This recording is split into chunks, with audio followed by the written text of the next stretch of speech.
The city had never been kind to Shuja, but he had loved it anyway.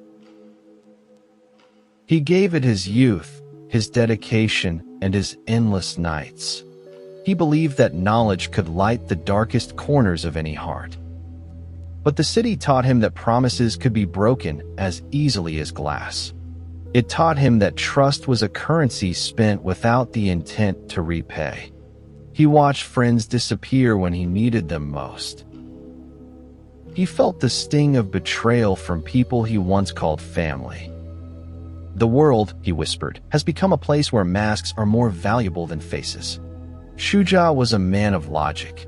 Numbers made sense to him. But people were equations that never balanced. Sentences without punctuation, running on until all meaning was lost.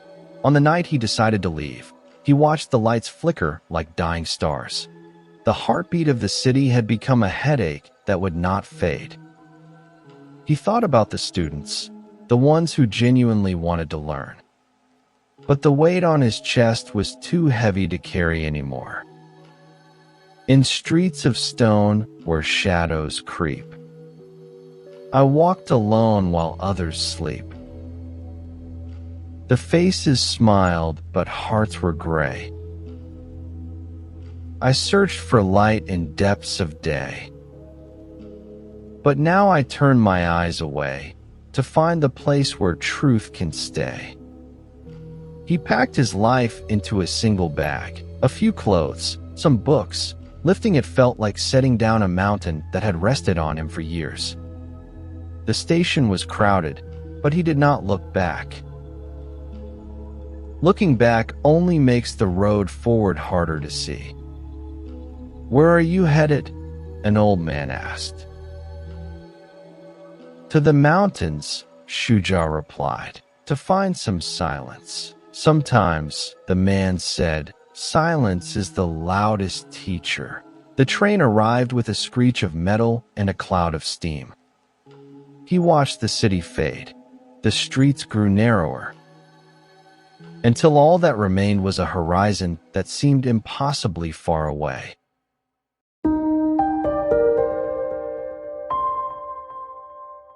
The train rattled and swayed like a ship on rough seas. But to Shuja, the motion felt like a lullaby. For the first time in years, his mind began to slow down. The constant calculations, the what-ifs, the should-haves, the why-mes started to dissolve. He watched the landscape transform through the dirty glass of the window. The flat plains gradually gave way to rolling hills.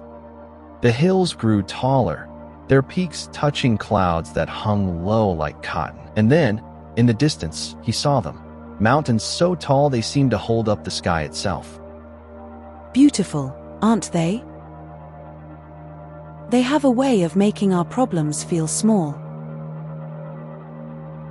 I'm hoping they can do more than that. I'm hoping they can help me forget. The mountains don't make us forget, son. They help us remember who we were before the world changed us. Her words stayed with Shuja long after she departed.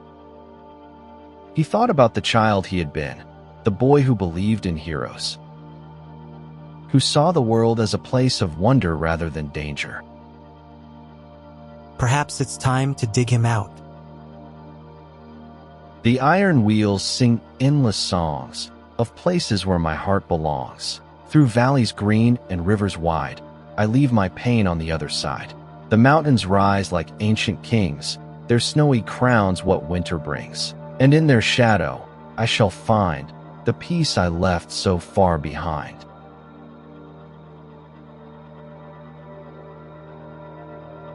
As night fell, the train carriage grew quiet. Shuja remained awake, watching the stars appear one by one. In the city, the lights below drowned out the lights above. He had forgotten how many stars there were. Writing had always been his way of making sense of things, of turning chaos into meaning. I don't know what I'm looking for. Maybe I'm just running. but I want to believe I'm running toward hope, even if I can't see it yet. The train climbed higher. The air grew colder.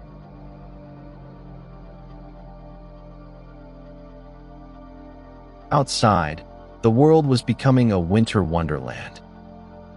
Snow-covered trees standing like silent sentinels, frozen streams glittering in the moonlight.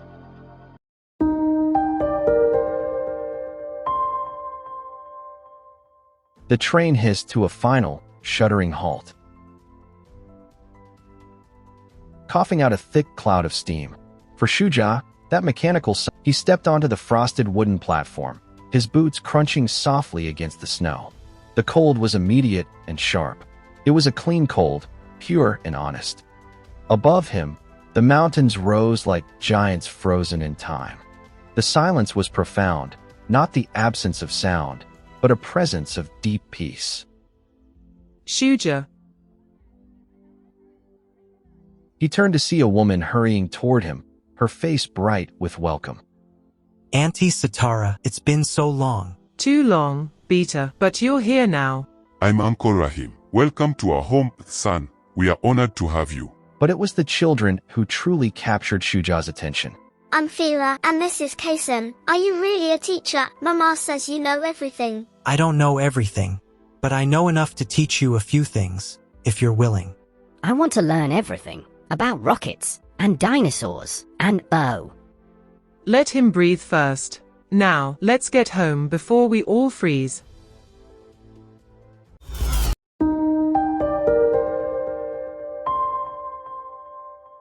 Some journeys don't end when you arrive.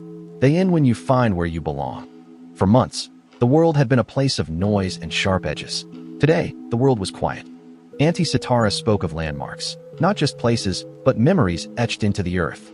A stream that promises renewal, a path that leads away from the storm. Even the small things, a temple for protection, seemed to whisper that the danger was behind him. And then he saw it, the Cedar House, standing firm, as if it had been waiting for him. It didn't look like a building, it looked like a shelter, a promise of warmth in the blue twilight. It's beautiful, he breathed. The weight of his journey finally began to lift. It's home, his uncle said. No conditions, no questions, just a place to be. Inside, the air held the scent of cedar and thyme. It was a space built for healing. Walls lined with stories, not secrets. A history of love that he was now invited to join. Every footstep felt lighter. Every breath felt deeper. It's small, she said, but it has a view of the mountains. I thought you might like that. It wasn't just a room. It was a sanctuary. He looked out at the horizon, painted in oranges, pinks, and deep purples. The mountains stood as silent guardians, a world away from the betrayal he'd left behind. Thank you, he said, for everything, for taking me in without needing to know the why. Family doesn't need explanations, Beta, she replied, her voice soft as the falling snow. When you're ready to talk, we're here. Until then, just rest. He looked like he'd been carrying the world. Now, he was allowed to put it down. For the first time in months, the shadows didn't have faces. The silence wasn't a threat. No dreams of betrayal, no waking to check the locks, just the steady rhythm of a calm heart. Sometimes, we have to travel to the end of the world to find the beginning of ourselves. In the shadow of the mountains, Shuja finally found the one thing he needed most. A safe harbor, a place to call home.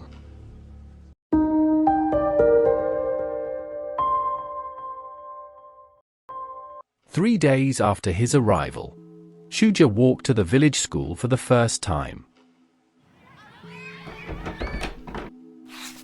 Children of various ages scattered across the benches. We heard you were coming. We don't get many teachers from the city here. Most don't last the winter. I'm not most teachers, and I'm not planning to leave. Good. We need someone steady. The children need consistency. They've had too many teachers come and go.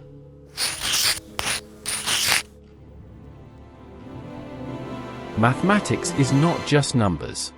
It is a language, a way of understanding the world. Some of you may find it difficult. Some of you may think it has no use in your lives. But I promise you this, if you give me your attention and your effort, I will show you that mathematics is as beautiful as any song, and as useful as any tool. Yes, Fira. Why did you come here? The village is small and boring. Everyone wants to leave. Why did you come from the city to stay? He could have given a polite, forgettable response. But something in Fira's eyes told him she deserved the truth. I came because sometimes the world becomes too loud. And you need a place where you can hear yourself think. I came because I forgot what silence sounded like. And I came because I think there might be something here worth teaching, and something worth learning. Good answer. Now can we do the lesson? I want to learn about fractions.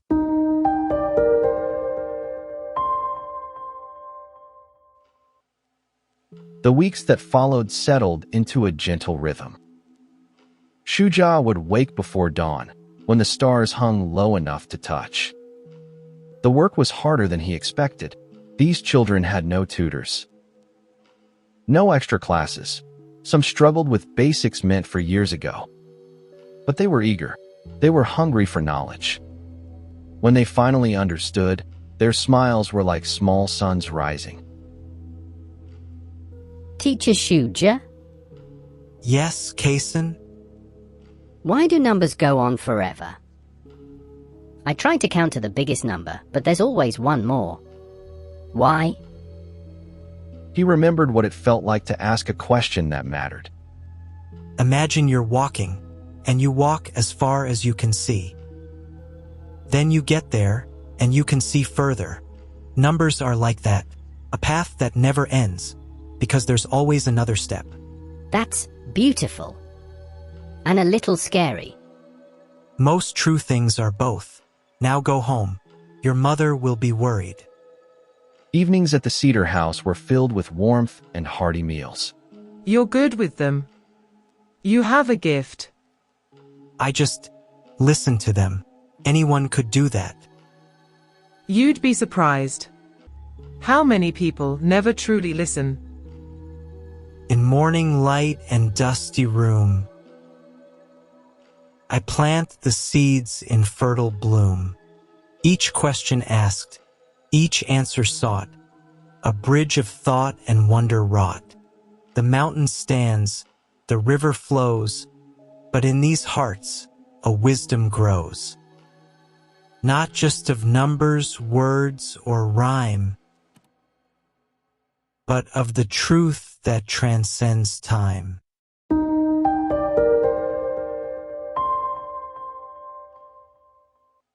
It was a Sunday morning, nearly 2 months since he arrived. Shuja realized that something deep within him had shifted. The heaviness in his chest, a weight he'd carried for years, was gone. It wasn't a sudden lifting. It was a gradual lightening.